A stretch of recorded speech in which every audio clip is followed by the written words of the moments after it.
In the news this week, Mama Peace and bank managers trade blame over seized funds.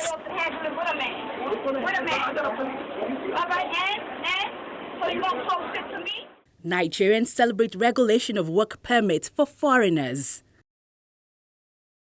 And now, it's the other news.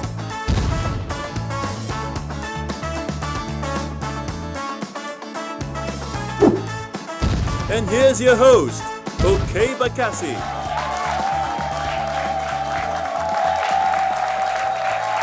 All right. Thank you.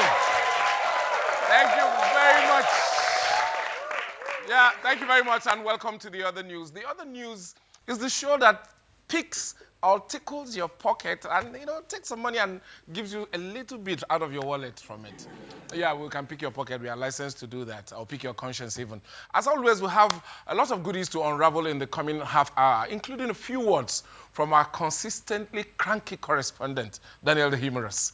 Well, my guest today is the American writer, actress, and performance artist, Kristina Wong. Ladies and gentlemen, a round of applause for Kristina Wong.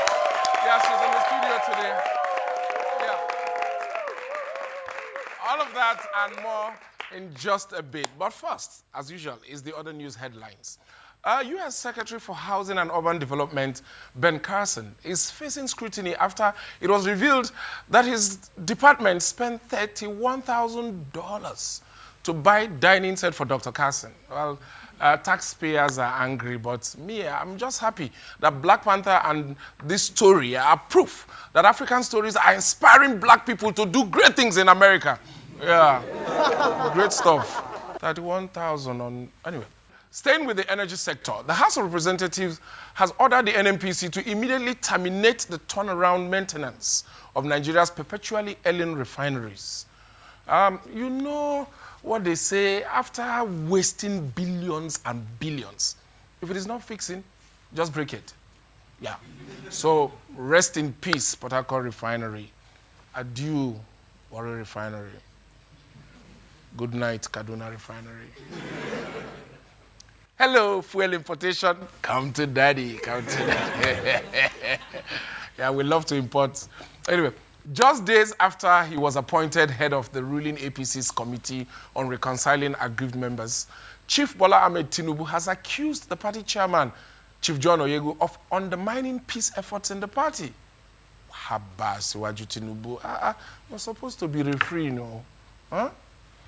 Abba, who will reconcile the reconciler? A recent report says some parents in Abuja pay large sums of money for their children to learn to acquire British accent. I pity those students. They have to learn English, French, and now fake phone.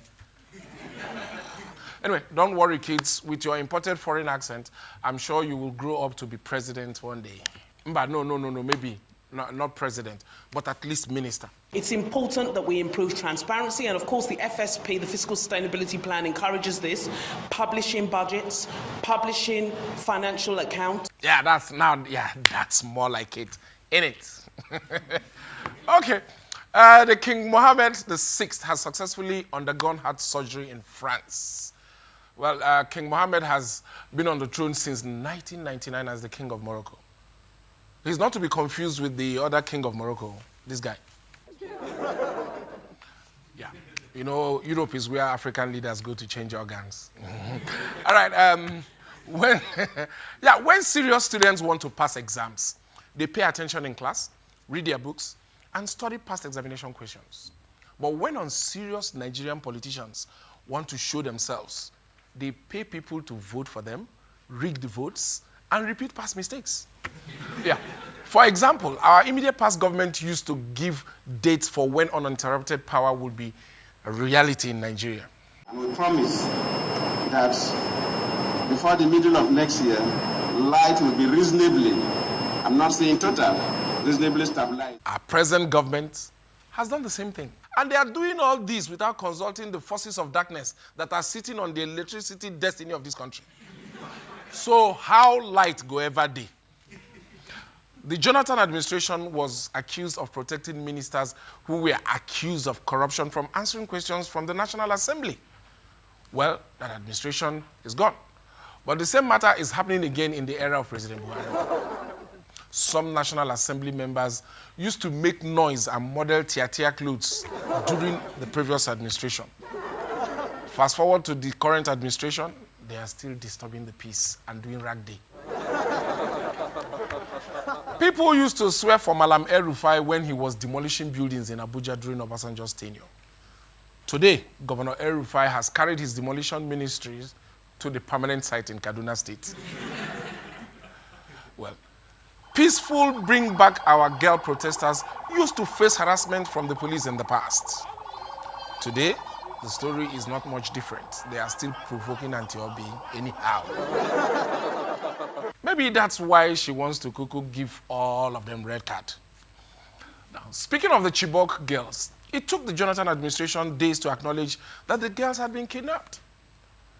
There was a slow response, and we were even reminded that Chai, there is God, oh. There is God, oh. There is God, oh. Chai. It has also taken the Buhari administration many days to publish the list of the girls who were recently abducted from Dapchi in Yobe State. During the Chibok saga, the army claimed it had rescued the girls and then later said there had been no rescue. The same thing happened with the Dapchi girls. The army rescued them with Mauto, then unrescued them later. Soldier go, soldier come. Chibok and Dapchi girls still day in captivity.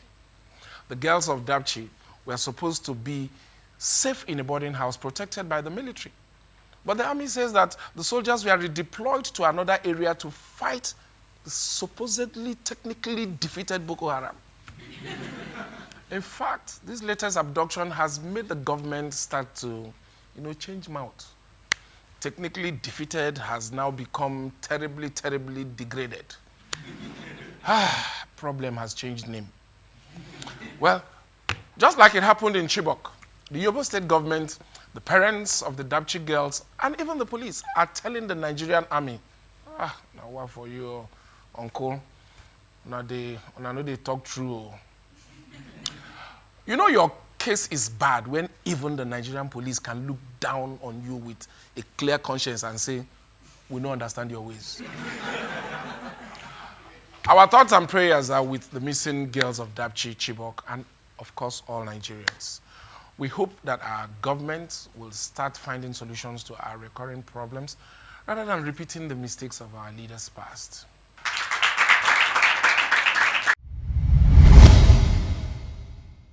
My guest today is a writer, comedian, a performance artist. Ladies and gentlemen, please a big round of applause for Kristina Wong in the Look at you. Look at you. Oh.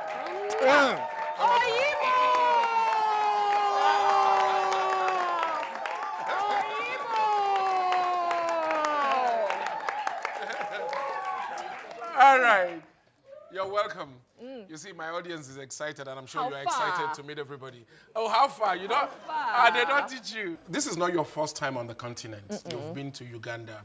Now you're in Nigeria for the Lagos Theatre Festival. Yes. What is your experience of Africa versus the Africa that has been fed to Americans and the media? At least for sure, you know we don't live on trees now. Yeah, you don't live in trees, and you're not all adoptable. And I do this show, the Wong Street Journal, and which is about my time in northern Uganda, where I went to do volunteer work, and I was surprised how, as smart as I feel like I am, I had internalized a lot of horrible stereotypes about the continent.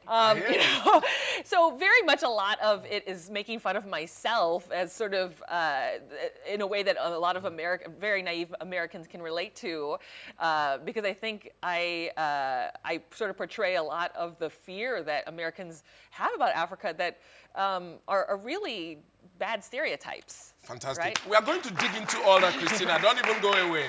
All right, we'll continue. We'll dig into more of that when we come back. Just keep watching. Stay there.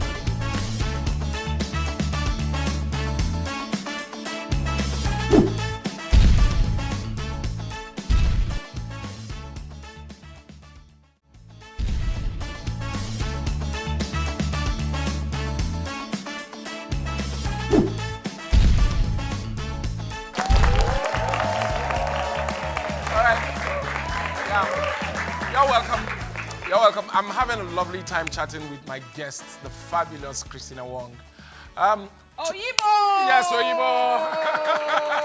Oyibo is in the studio. Yeah, we were talking about the Wong Street Journal.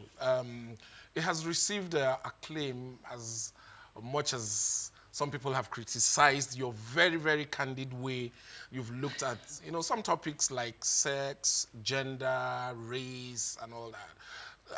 Are you using shock humor as a way of getting people's attention, or is it purely for entertainment? I think it is a lot about getting attention. We live in a time where there's so much coming at us. Our Twitter feed is like 600 scary stories a day, and I think sometimes it is a tactic that has worked for many people to just to cut through the noise. As a comedian, I can tell you it works. Yeah. Sometimes you need to shock people into reality. You did this rap collaboration with a Ugandan artist named Nero Badman. Yes, exactly. Yeah. And now that you're in Africa's biggest music industry, are you planning to do something like that? Yeah, I'm just waiting to get discovered. I'm already like 2 days into Nigeria. I'm already on your show, so I think by the end of this some week, producers will notice or will help hook you up. Who knows? Maybe you do a Niger-American collab. Yeah, I would love to be. Are there a lot of Chinese Americans in Nollywood?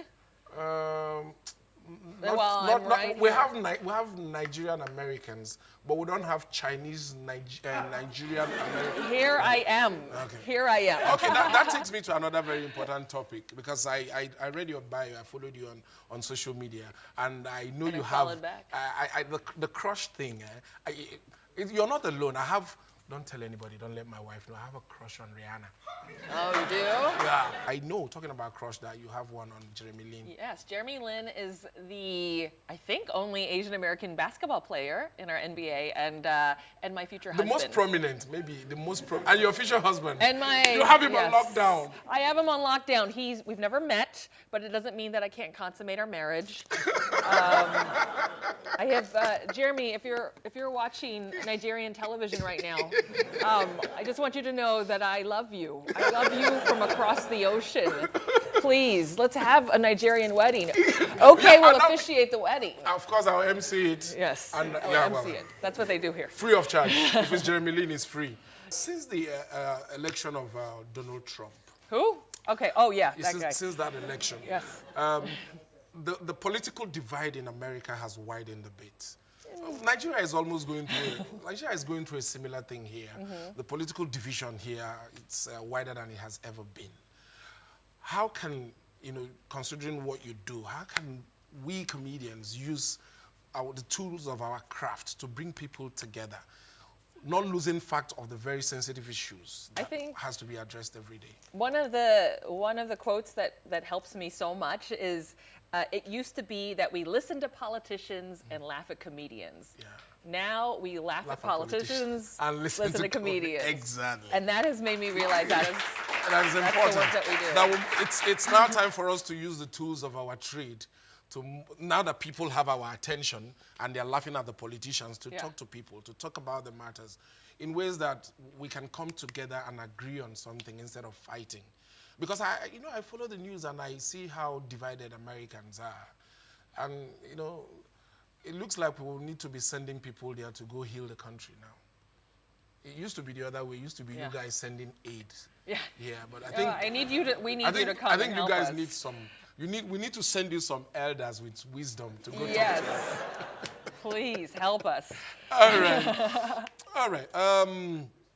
So, now that you're here, what else are we planning? What message do you have for young women who want to break stereotypes, who want to get out of the box, fight the preconceived notions of what a woman should be and what a woman should not be, and just generally go ahead and be themselves? What kind of message do you have for those? I feel like for so much women, especially women of color, we have to think about the fact that there is no model for what we want to become. We have to be that model. We have to just keep walking and know the floor will be there, even if we're walking on air, and just take big risks and do it.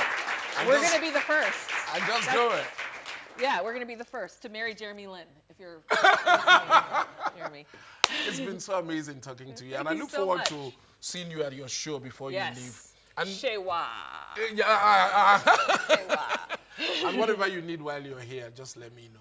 Oh, We'll of hook you up, course. all right? Absolutely. I expect to be in a movie by the end of the week. Okay, fine. Shot in one day give that in a true try. Nollywood style. All right, it's been nice talking to the wonderful. Please, one more time, a round of applause. Oyibo in the studio.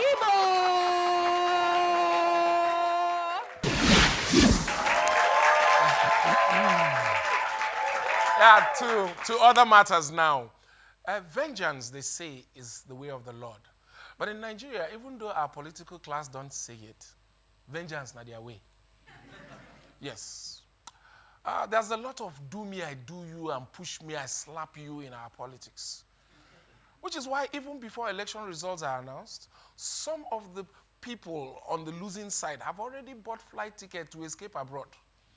Or at least night bus ticket to Cotonou, depending on your level. Because once your political opponents get into power, it is usually payback time. They will beef you, lie about you, and add sugar and salt. In fact, generally show you pepper. You can tell that I'm hungry. Okay. But recent events in the north of Nigeria make me wonder if we have gone from an eye for an eye to an eye for an eye, a heart, and 2 of your kidneys. Because political revenge is becoming so disproportionate that even politicians themselves are saying, this one don't pass normal now. Okay, the Kaduna State Governor, Malam Nasser El-Rufai, was reportedly suspended from the APC by a faction of the party led by Senator Honkuyi. And have now suspended the governor, Nasir El-Rufai. A faction of the APC had on Friday suspended Senator Honkuyi and expelled 28 others from the party for alleged anti-party activities. Just hours after that suspension was announced, Senator Honkuyi's building, which housed the offices of his faction of the party, was demolished by the Kaduna State government. The senator claimed that Governor El-Rufai personally drove the bulldozer that took down the building. No, but I'm not sure about that. No, I'm not sure about that one. Because driving a bulldozer is no small man's task. I mean, no small task. Yeah. Or are they trying to say that Governor El-Rufai has a short temper? Okay, anyway. The Kaduna State government claims the building was already due to be demolished. But based on recent political events, the timing of the demolition was very suspicious, if you ask me. Yes. It's just like, that's your wicked roommate in the university who only drags your shirt and embarrasses you about the money you owe him whenever a fine babe comes to visit you. This is not the first time the governor, El-Rufai, has been accused of a politically motivated demolition. It's not the first time. And he's not the only governor who has been accused of using the powers of incumbency to interfere with the property of their adversaries for political reasons. And Governor El-Rufai ought to know. He was practically forced into exile during the regime of President Yar'Adua. In fact, the government at the time was alleged to have detained El-Rufai's family at the airport in a bid to prevent them from entering the country. Is this now a case of, then do me, so I vex, do you? Whatever the facts of this demolition case might be, politicians need to learn to accommodate each other. And by accommodate, I don't mean in prison. Although some of them deserve to be locked up, Power is transient. So let us be careful how we wield it. The thing not turn by turn. Why are we erecting statues and demolition houses? Let's build political bridges and stop tearing each other down. The other news will be back shortly. Let me go. Let me go and check if my house is still standing. It's important.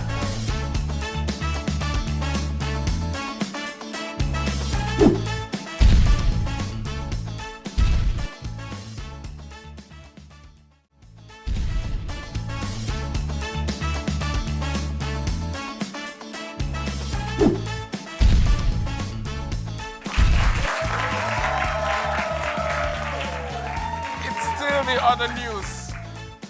We turn now to our chief political animal correspondent, Daniel D Humorous. Dan, what's happening in the jungle? Okay. You know when they always say jungle don't mature, jungle don't mature. Something just happened right now. The jungle has matured, okay? It has matured. What is happening? What is actually happening? Okay. Remember when I told you that on the return of the Lion King, that there will be peace, all the wolves and hyenas will return to their caves, and there will be Hakuna Matata.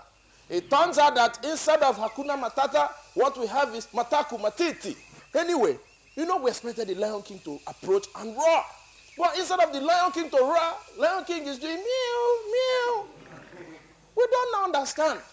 And this got one of the very articulate tigers of the jungle to leave his brothers in the broom sweepers to move to his ex-lovers in the umbrella carriers of the jungle. Now, following the exit of the articulate tiger, moving from the broom sweepers to the umbrella carriers, this got a lot of people concerned. And then the old kings, the old lion kings of this jungle started sending a pistol to the present Lion King, singing like Davido, hide your face, make another person run your race. And then the broom sweepers got angry and looked at the Lion King and told them, the old Lion Kings that is, and told them, never mind them. Okay, you understand what I'm saying? Now this has got the present Lion King very worried. So he summoned another lion from the west coast of the forest and said, well, lion of the west coast, help me reconcile the antelopes, the wolves, the foxes, even the hyenas, and the hyenas, everybody reconcile them. Now, all of a sudden... Hello, Dan. Dan? Dan?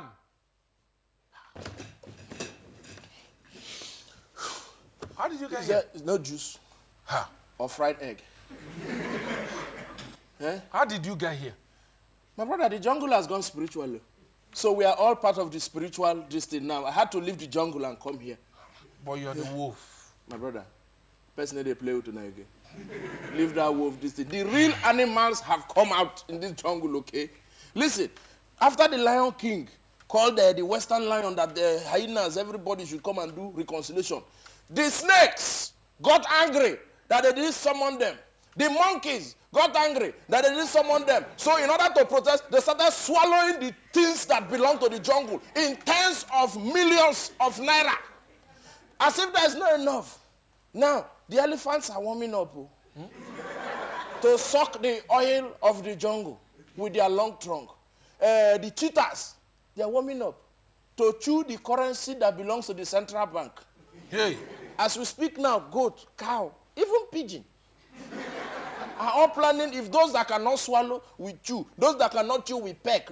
One animal must touch something. Are you sure our ballot papers will be safe in 2019 at this That rate? is what we are afraid of. This one, the eagle is looking everywhere like this. We are worried. We are worried. And the anointing is, with all of this happening, we expect Lion King now to just roar, way, and bring calm to the jungle. For where? Lion is sitting, meow, meow. So what is the solution? Let us consult the oracle from Benin, Wakanda style. Do we need a rainbow coalition that will elevate itself into a moral and political customs realms with the swords of Damocles dangling coruscatingly on the political class? We're going to need a coalition, and we're a coalition to come on board that will question and poo-poo the excesses of a mobocratic political class. Exactly, okay. So we need to make sure we obfuscate and rattle the cocoon that is the inhabitants of the beautiful ones that are not yet born, so we can eradicate this epoma of krinkum krankum higi haga kum gaga twangaga.